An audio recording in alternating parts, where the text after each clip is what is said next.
Hey budget gardeners, Vita Loca here. Join me today as we deadhead and divide a spirea plant. So let's go.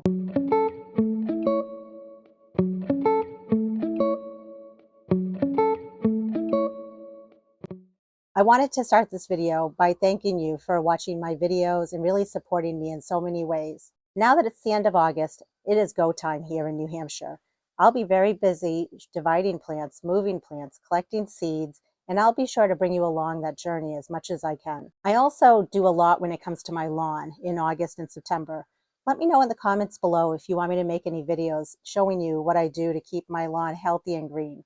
But for today's video, I wanted to show you my process for digging up, dividing, and deadheading a spirea plant. There are a lot of different kinds of spirea out there. Honestly, I don't know the variety of this spirea.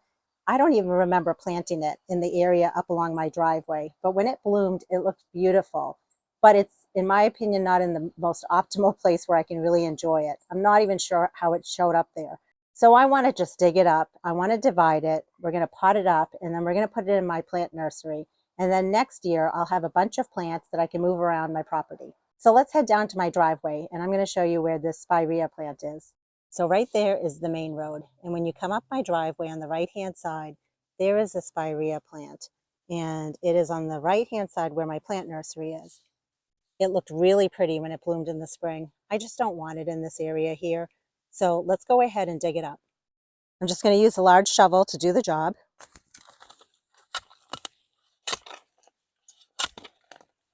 You'll notice that there are a lot of roots, but fortunately they're not very deep, so it was very easy to dig this up.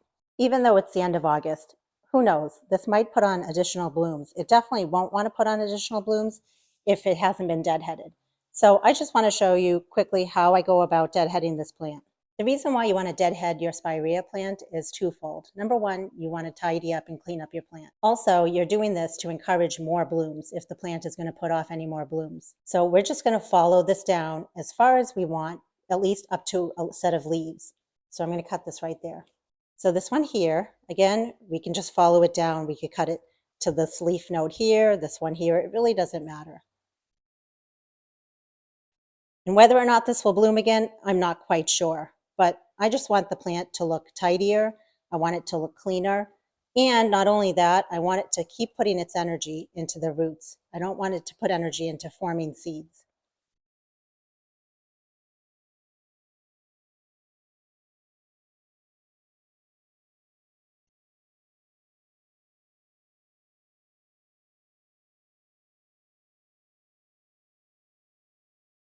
This is a nice size spirea, but I do want to divide it down because I just want more of this plant, either for my landscape or to sell as part of my backyard plant nursery. Oftentimes when it comes to dividing perennial plants, I like to see if I can pull the plant apart at the roots. And since I can't with this plant, then I will have to find another way to basically slice or cut this plant into pieces. You could use something like this. These are just hand pruners, and you can make cuts in here into your plant. You could also use something like this. This is a hand pruning saw. And if you just open it up like that, you'll see it's nice and sharp. You could hold your plant down and you can make a division like that. When you're dividing your spirea, you want to make sure each division that you make has a piece of top growth, like up here, where you have the stems, you have the leaves, and you also want to make sure each division has some roots attached to it. So what I'm doing is I'm looking for an area where I can make a cut. And I'm noticing right here between this piece and this piece, it looks like I should be able to make a division right there. So I'm going to go ahead and I'm going to use my hand pruners, and I'm going to get the blade between those two pieces. And I'm just going to make a small cut. I don't want to cut too deep, and I'm going to tug and just see if that loosened up any of the roots. And when we did that, I noticed that that loosened up this piece right here. So I'm going to go ahead and pull it out. Now you might say, wow, that's just one single piece. Remember, I do want to have a ton of these plants for my backyard plant nursery as well as myself. So this will end up getting potted up all by itself. I'm just tugging and pulling to see if anything else got loosened up, and it did not. Next, we're going to try to cut between this piece here and this one over here. I can tell you this is not a very easy plant to divide, at least this big piece here. It's okay. We're going to keep going at it.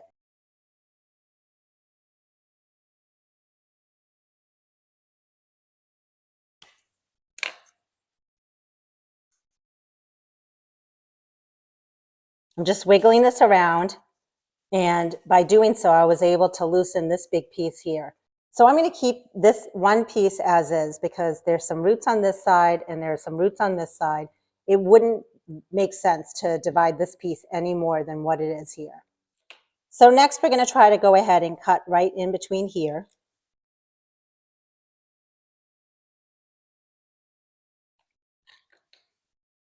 We're going to tug, pull that apart. And once again, for this section here, I don't feel comfortable dividing this down anymore. I could try if I wanted to cut it in half, but I think this looks like a nice healthy piece, and we're just going to leave this one as is. And let's see, with this remaining section here, I'm thinking we should be able to cut between this piece here and this piece here.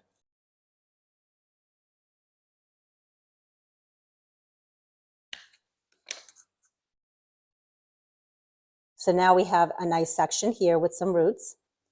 And with the piece that's remaining, I feel comfortable leaving it as is. I think it's a nice, healthy looking piece. So we're not going to divide this down anymore. We have 1, 2, 3, 4, 5. So we turned one spirea bush or shrub into 5 pieces, which is pretty good. So next we're going to pot up a spirea plant. I'm using some compost that I get for free from a local transfer station.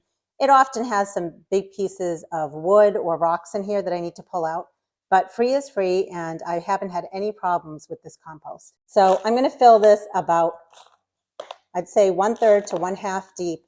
You always want to plant your spirea the same depth that it was in your landscape or in a pot if you bought the spirea plant. And you want to make sure that all the roots are beneath soil level. In fact, you could even have a little bit of this part of the plant beneath soil level, but you want to make sure that none of these bottom leaves are beneath soil level. The process that I'm showing you would also apply if you had divided a spirea plant and you were just transplanting it and moving it somewhere else in your landscape. And the big thing that I need to do after this is I need to make sure I'm giving these spirea plants plenty of water because they're going to need it for those roots to really establish themselves. And look at that. Look how nice this plant looks now.